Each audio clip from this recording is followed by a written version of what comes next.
It wouldn't be a new MCU Spider-Man movie without at least one new costume. Spider-Man No Way Home certainly doesn't disappoint. The latest MCU epic introduces multiple new looks for Tom Holland's hero, including a fusion of new and old dubbed the integrated suit. That said, with so much going on in the new movie, you can be forgiven for being confused about what exactly the integrated suit is and what sets it apart from previous MCU costumes. And that's to say nothing of the brand new costume teased at the very end of the film. Let's break down both of these new Spidey suits and why Peter Parker's wardrobe seems to keep changing.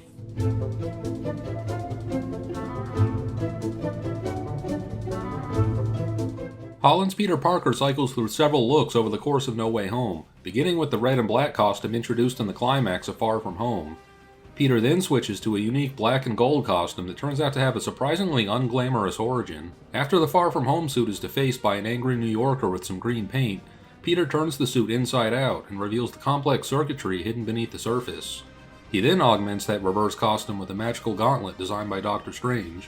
Peter's high-tech Iron Spider costume also puts in a return appearance, which is where the integrated suit gets its origin story. Peter wears the Iron Spider in his battle with Dr. Octopus, but after Doc Ock rips off a chunk of the suit from Peter's chest, Peter is able to use its fluid nanotech to take control of Ock's tentacles.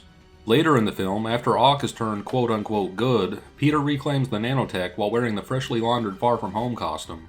And that's how the integrated suit is born. The base of the costume is the same red and black suit, but the giant gold spider emblem represents the fusion of fabric and nanotech.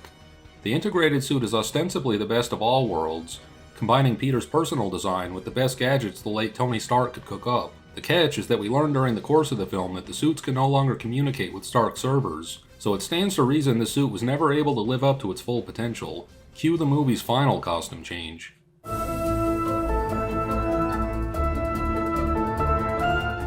The final scenes in No Way Home show Peter embracing his new life of anonymity, moving into his own apartment and stitching together a homemade Spider-Man costume.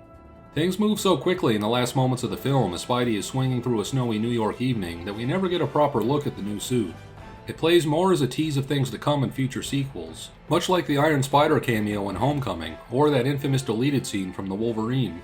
Based on what we see of this costume, it appears to be more closely inspired by Spider-Man's classic comic book costume than any previous MCU suit. The bright blue and red colors is certainly a departure from the MCU Spidey norm, and it seems to lack the high-tech bells and whistles of its predecessors. Why the downgrade? As we've already covered, Peter's Far From Home suit was running into issues communicating with Stark servers. There's no telling what other problems Spidey might have run into as the suit ages and breaks down. The Iron Spider suit, meanwhile, had a big hole in its chest last time we saw it, and because Peter is clearly operating on very limited resources, he has to make do with cloth and spandex rather than liquid armor. It's also likely this new costume is meant to pay tribute to Tobey Maguire and Andrew Garfield's Spider-Man. Holland's Peter has seen how other versions of himself can save the day without fancy gadgets or armor, and he's ready to follow in their footsteps. Most importantly, the new suit represents the completion of Peter's character arc in the MCU. In Homecoming, Tony Stark tells Peter, "If you're nothing without this suit, then you shouldn't have it, okay?" Peter had to learn the hard way that the costume doesn't make the hero. Now that he's a little older and a little wiser, Peter no longer needs to lean on Tony's inventions as a crutch. He doesn't need a costume with a personal AI system or an insta-kill mode.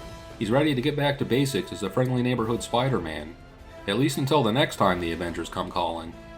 For more on No Way Home, check out our full breakdown of the surprise ending and learn more about Venom's potential MCU future. And be sure to like and subscribe to IGN wherever you watch.